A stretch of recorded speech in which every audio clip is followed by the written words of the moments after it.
living your entire life free, and you have the realization that there is no other choice, and how do you negotiate that and explain to the people that you represent that this is the only way?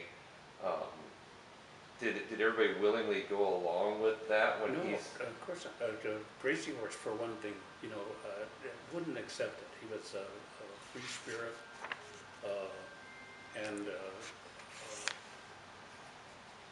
he just wouldn't accept it. How can you take my land? You have no right to take it. And so he stayed out as long as he could, and he came in 1877. He was killed at Fort Robinson. But so 68 to 77, about 9 years.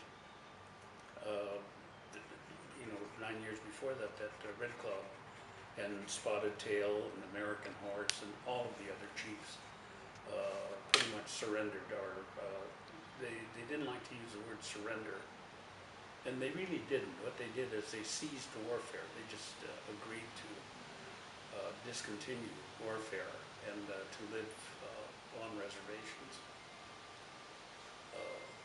which is really, that their way of life was total nomadic, the hunter-warrior societies. And to come in and be expected to live off the government, really, to become dependent upon the government, because the government had promised them that in the treaties, that they would provide them with the means to live, including subsistence.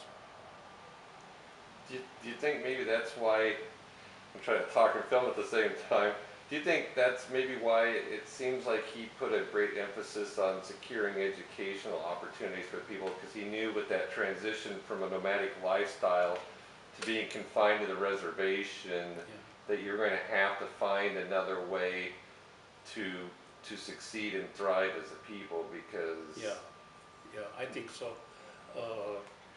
All of the chiefs at one time or another asked for education, including Sitting Bull.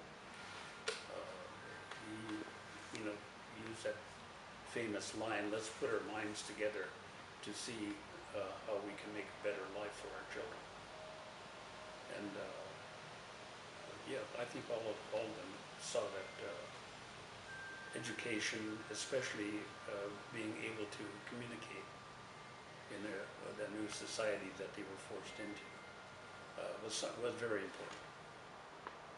Do you think that he also wanted them to keep their own language and saw the importance of that, or how do you see that? I think so. I really do. It was somebody else's idea that the only way that you can learn English is to destroy everything that you know and concentrate on, and that's why the boarding schools worked so hard to destroy the languages and stuff like that, but which was really idiotic, because the human mind,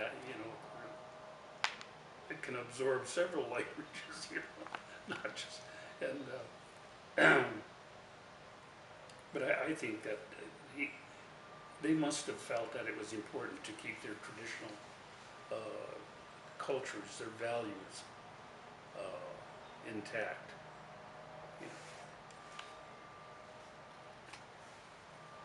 Anything It's else? Alexander's turn. Question? Do you have any, as a young person?